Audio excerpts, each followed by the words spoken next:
topics, and is both a dear friend, relative, and high standard to live up to.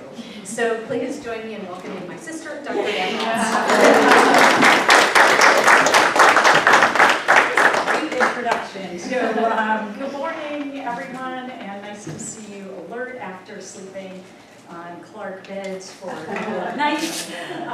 And what I wanted to touch on today was using sport activities and sport ideas in intro to psychology courses. And when I thought about this topic, was thinking, we might come up with sport examples when doing statistics because sport is good for that, but that for some of your students, sport permeates their lives, or it's something they care about, and so there are other areas that sport might be included in meaningful ways for them. One of the really nice things as a researcher in sport and exercise psychology is that sport serves as a rich natural laboratory for studying psychological phenomena, because there's a number. So if you do something or change something psychological, you can measure how fast someone is, or how many repetitions they can do, or what the outcomes are. So it has real-world applications in a way we can measure and assess things in a laboratory-like setting. And then I think it's just students tend to be interested or engaged in that topic. So what I did for this morning is think about what might be some activities or ideas that you could use, like we would talk about today. If you liked it, we would be like, oh, look at it, and go back and incorporate that in my class. So there is deeper, richer ways of talking about these topics, but my thought was something like your sharing and ideas last night that I'll take back to my courses, that I would also have something for you, and that student engagement, that the topic is meaningful for them, can be really helpful. So I thought I would start by talking about motivation as a chapter. I think motivation is one that isn't too hard to engage them in, but certainly will just get sporty. So I'm defining motivation as a need or desire that serves to energize behavior and direct it toward a goal. So if I were talking to my students, I would ask, how much motivation do you need to do well on an exam? Like, what does it take for you to really buckle down and study? So because you're here and it's the morning, I'm going to ask you that question and ask you to give me some answers. So what does it take for you, I would say, to prepare an exam? So how much motivation, what kinds of things motivate you to get that done? Due date. A due date, okay, so a deadline. So you're like, the pressure really helps you, okay? What else? Intrinsic motivation. Okay, so you might be like, I really want to do a good job with this and challenge them. That would be another thing. Anything else? Yeah. I wanted to get it done so I can do something more fun later. Okay, so we have the I need the deadline because when the panic hits, I'll get it done, and the off my to-do list, I'm going to play later. So all of those are different approaches that people have. I was thinking about this example of Pat Ahern. So Pat Ahern was the US champion in the Nordic combined skiing. And if we're going to talk Olympic events, is the US better in the winter or the summer games? Summer. Like, winter is not really our thing. I mean, we care, sort of, but it's not our thing. So I'm going to take you back to the Olympics in 1984. So American guy is doing the ski jump. He does his jump. He jumps to 89 meters, and he is in gold medal position, which is awesome. In the ski jump, if you go too far and you jump too high, you end up landing on flat after the downhill, and that's dangerous, because if you land on the down, you can keep going. And so what they do is they just call back the event and go, that doesn't count. Gold medal jump at the Olympics. That doesn't count. How does Pat Ahern feel? Yeah. Second jump, another excellent jump. Called back again. how does he perform on his final and third jump, which is the one that counts? Is he better or worse than what he had done otherwise? Worse. So he finishes in 17th place, which is amazing, right? He's the 17th best human on the planet in this event, but it is not the same as being the first best. So what you said, you thought that he would perform worse, and you are correct. Why? He lost motivation. So he might have felt defeated, he might have lost motivation. What else might he have felt? Anxiety. Tighter, pressure, exhausted, right? There's all these different variables that you can imagine that affected sort of the relationship, psychological and physiological, related to his performance. And I want to give another example related to performance, because it's not only Olympic athletes that we're talking about. In my family as a child, I have 2 sisters, but my younger sister is very smart and adorable and awesome, and it was very challenging to be the less awesome older sister because of, you know, the parents, and she's the last one, and great. And so it was always my fault. But there were times when I truly believed that wasn't so, and I was not able to convey that effectively to my parents. At the time that we were growing up, Bumblebee Tuna had a jingle, and the jingle went, bum, bum, bumblebee, bumblebee, tuna. And I, as an awful human being, sang, dum, dum, dum, dum, dum, dum, dum, dum, Nancy, which is not something I'm proud of, but I could sit at the dinner table and go, and she'd say, quit it. And no one could hear it because children can speak, you know, exist beneath the radar. And then she'd quit it, you know, and then my parents were like, what's wrong with you? You know, and I'd say, you see? And so her performance was affected by that, right? And that is not what she wanted to do, but that extra physiological arousal and that response took her out of her optimal level of performance that she was in much of the time. And just as a side note, I shared some of my intro to psych teaching notes with her when she started teaching, and she's going through, like, this is really helpful, this is really helpful. You do not, say that. So I was gonna leave it out, and I'm like, oh, maybe I can say that today. So I wanted to show you the Yerkes-Dodson law. Who teaches this in there? Yeah. So here we have the inverted U. You talk about it, and who talks about catastrophe theory? Oh, okay. So let's go here. So you talk about this with your students, and you talk about arousal and performance, and that there's different tasks and different levels of skill, and all that makes a difference. This research was originally conducted with Yerkes and Dodson. What were they using? What were their participants? Anyone know? Rats. Were they performing Olympic sports? They were in mazes experiencing pain. So the arousal was pain for rats in a maze. Does that generalize exactly to humans? Let's think about Pat or Hearn and ourselves. So I know that this is what's in the book, but this model suggests that if you surpass your optimal level of arousal, you'll drop off in your performance a little bit, right? So if you want to return to an ideal level of arousal, what should you do? So you're too stressed and you're mad. What do? Yeah, you had a thought? Slightly decreased, not eliminated. Okay, so not eliminate it, slightly decrease it. What are some strategies students could use to slightly decrease their arousal? Visualization. Okay, they could visualize. Breathing, grounding. With deep breath, right? Okay, visualize something. Anything else? Music. Listen to music. Draw. Take your mind off of it. Take your mind off it, do something else, draw. Let's think about, you're really frustrated because of this Olympic thing. Will breath help Pat or Hearn? So, because once you reach, there's a certain point of no return, right?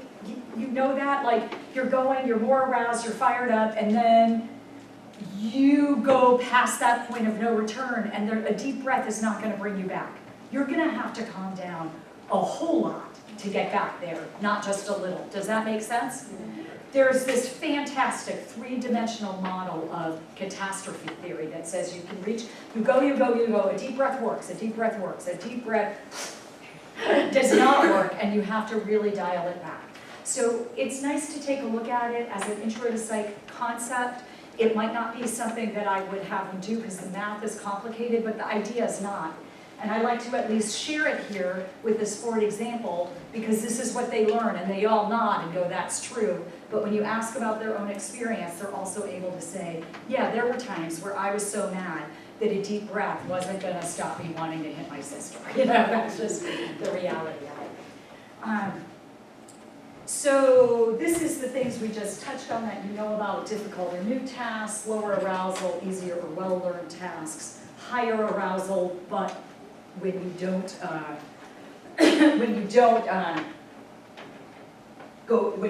just a little bit of arousal to change, things are different. So I talked about Pat O'Hearn. I also wanted to talk about Cal Ripken. He played 2,130 baseball games in a row. So let's just kind of put that in perspective. How many days are in a year? 364 for the sake of math. Let's say 300 because you get a few vacations, not weekends off. So 300 days in a year, 2,130. So how many years of almost every day of a professional baseball game? 7 years. And that wasn't every, so that's forever. How does he get ready for a game? Can you imagine year 7, like, oh, I think I'm gonna play baseball today? What does he need to do? Might need to pump himself up. Yeah, it really could be. And how about maybe for you, like, oh, really, motivation again? How do you help yourself to become motivated? So pumping yourself up is a way. What else do you do to become motivated to teach about some topic? Provide myself an incentive. Such as? A pedicure. Okay, you are fabulous. Good. What else? Being on a team helps. Being on a team helps, and how so? You feel needed, you feel integral. Okay, so, and they might kind of bring you along when you're done, and there might be someone, opponent, some kid that you're really trying to reach, so that some of those interpersonal things. What I thought I would do for us is do an in-class activity related to imagery, because I thought those psychological things, the deep breath, the relaxation, some of those things you've already done or have kind of at your fingertips. So for this activity, I'd like you to pick a partner who is somewhat similar in height to you, so I just don't want a huge height difference. And Dr. Dale, will you kind of demonstrate with me what we're gonna do? She's the tall one. Yeah. We're going to stand with our partners, facing them, one arm up on their shoulder like this. Dr. Deal is going to stand here just like that. And she is a nice person. As we do the activity, you're going to put both your hands on mine, because you're going to try to make my elbow bend later here. So you're going to put one hand here, and she's going to be to kind of pull down and make my elbow bend. There's a couple of tips, like I have my hand palm up, because if I put it palm down and she tries to bend it and she's very strong, she will break my arm. That's a bad class activity. So get your partner. I'm going to give you the directions as we do it. So you're going to stand up. One is the arm straight, the other is the arm bent.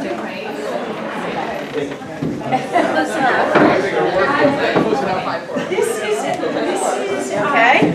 I mean, you're a little taller than me, but I guess I think I have to come.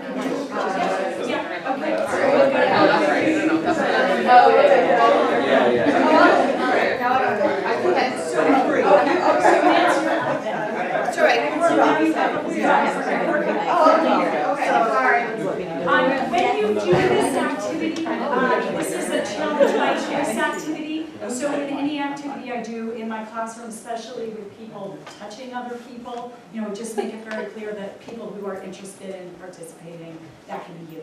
So what we're going to do is I said your left hand, so we didn't get too confused. You're going to extend your left hand, palm up, place it on the shoulder, and there, so that it's, just like you did.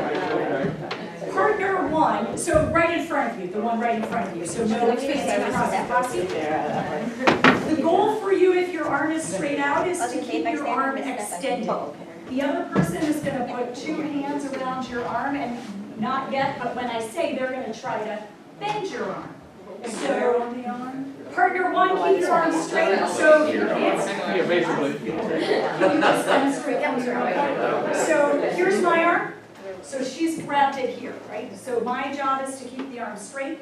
She's gonna pull down on my arm and try to bend it on the count of 3, and my job is to keep the arm straight. Does this make sense? Yeah. And when the arm bends, then we're done. So we're gonna notice how long I can keep it straight and how long it takes her to bend. Are you ready? Assume arm straight positions.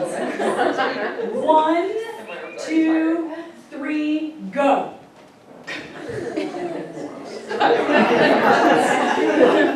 So you're going to try to really bend it as hard as you can. Okay. Stop. Yeah. For some of you, you have strong arms.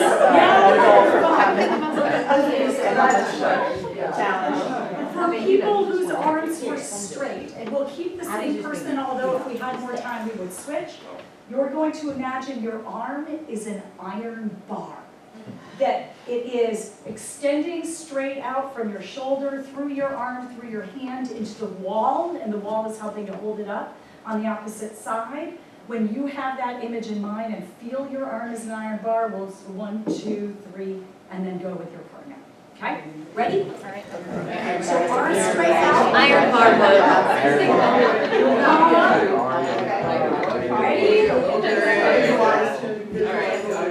Iron bar. Iron bar. 2, 3, go. Iron bar. Okay. Applause for some of you are lost forever.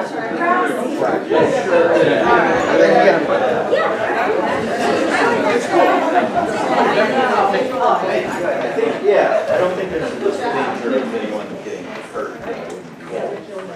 Whose arm was longer, stayed straight longer on the first try? Who stayed longer on the second try? Who had no difference? Okay, so there we go. What are some of the explanations for this result? We had more people with the imagery of the second trial than the first trial, and a couple of no difference. Why? Your brain is engaged in the actual imagery and thinking about something else other than the stress of the arm being moved down. So the imagery may have helped enhance your performance. Yeah, absolutely. What else? I think the second round, you also knew what to expect and what would feel, so you kind of knew how you should react. Like, oh yeah, that's gonna happen. Okay, so you get better. That's why we always rig our demonstrations. Yeah, so that works out, sure. You also feel some competition, so now you know that they're trying to pull your arm down for a reason, so now you're like, no, you're not gonna pull my arm down. So the first time's a little weird, so we kind of gain some additional skills, absolutely. So this can tie in nicely with some experimental design, kind of research ideas of how would we do this, and would you believe it, you know, what else would you want to do if you were designing an experiment?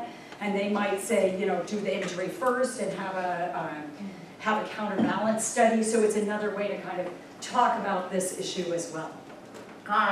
You can tie it into what does it tell us about motivation, so we can go back to what we had already talked about, what would you need to understand, how can you apply these results. So for some of them, they say this really worked for me, who found that they were able to imagine that image of an iron bar, and who, not so much, like imagery is not really for you. Yeah, so there's a mix of responses, so we could talk about individual differences. In psychology, at least in my classes a lot, we don't always touch on that. So we say this is what the finding is, but there's always someone who's going, well, that's not true for me. So being able to talk about that as well can be really helpful. I just wanted to include for you, palm up is key for safety, to check each pair in your class because someone's not paying attention. I spent way too long on the internet having a picture on my slide with a person palm up who looked like it could be a psychology teacher, but that can be really helpful. Being aware of strength differentials, and some parents just aren't safe in your classroom, so paying attention to that can be helpful. Following directions can be tricky. Do I have audio? Lauren's gonna catch it. Okay, it's called trust fall. Okay, trust fall. Ready, set, go.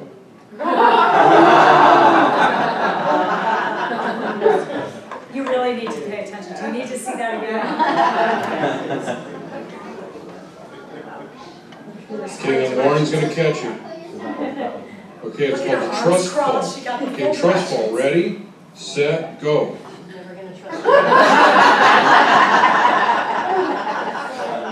So pay attention to the directions. Students' diverse interests can make it difficult to engage them in activities. Sport examples and activities can be nifty. I'm going to just let you know if we share this that I included some bonus material related to intelligence and a nice video pertaining to the Rio Olympics and some highlights of all the sports.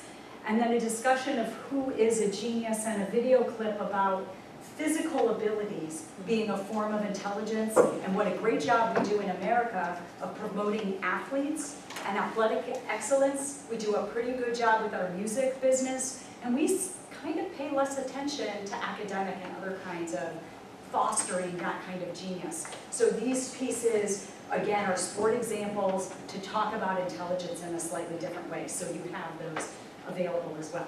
So, thank you.